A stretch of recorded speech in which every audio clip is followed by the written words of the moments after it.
4 দফা আলটিমেটাম দিয়ে মঙ্গলবার পর্যন্ত কমপ্লিট শাটডাউন স্থগিত করা হয়েছে। এটি বলেছেন অন্যতম সমন্বয়ক নাহিদ ইসলাম। কিছুক্ষণ আগে বিবিসি বাংলা এমন খবর দিয়েছে। খবরে বলা হয়েছে গত বুধবার ডাকা কমপ্লিট শাটডাউন কর্মসূচি 48 ঘন্টার আলটিমেটাম দিয়ে স্থগিত করা হয়েছে।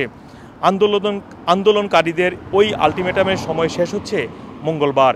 তিনি বলেন, আমাদের 4 দফার মধ্যে রয়েছে 48 ঘন্টার মধ্যে ইন্টারনেট চালু, ক্যাম্পাসগুলো থেকে আইনশৃঙ্খলা বাহিনী প্রত্যাহার, ক্যাম্পাস চালু, সমন্বয়ক ও আন্দোলনকারীদের নিরাপত্তা প্রদান ও কারফিউ প্রত্যাহার।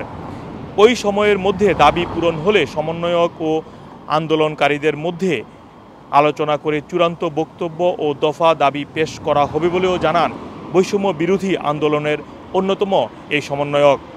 তবে একই সংগঠনের অন্য একটি পক্ষ রোববার 9 দফা দাবি জানিয়ে শাটডাউন চালিয়ে যাওয়ার ঘোষণা দিয়েছিলেন।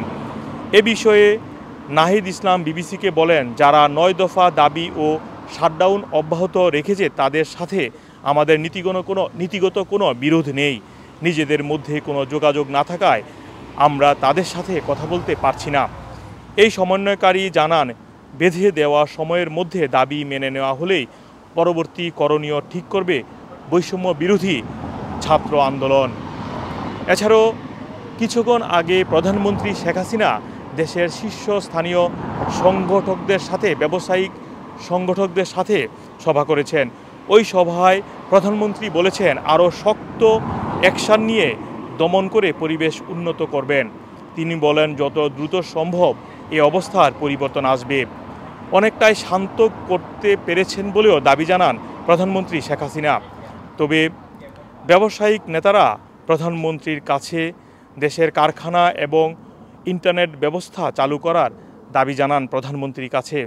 জবাবে প্রধানমন্ত্রী বলেন, কারখানাগুলো ব্যবসায়ী খুলতে পারেন, তবে কোনো দুর্ঘটনা ঘটলে সেটির দায়ভার তাদেরকে নিতে হবে। আপনারা জানেন গত শুক্রবার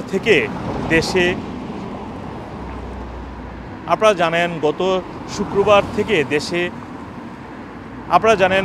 দেশের ভয়াবহ পরিস্থিতি হওয়ার কারণে শুক্রবার মধ্যরাত থেকে কারফিউ জারি করা হয়েছে, সেনা মোতায়েন করা হয়েছে এবং আজকে রবিবার তৃতীয় দিনের মতো চলছে কারফিউ। এবং সোমবার এবং রবিবার এই 2 দিনই দেশে সরকারি ছুটি ছিল। তবে মঙ্গলবারও সাধারণ ছুটি ঘোষণা করা হয়েছে এবং এরই মধ্যে দেশে এই কোটা আন্দোলনের কর্মসূচি নিয়ে কারণে প্রায় শতাধিক মানুষের মৃত্যু হয়েছে, প্রাণ হারিয়েছেন অনেক শিক্ষার্থীও।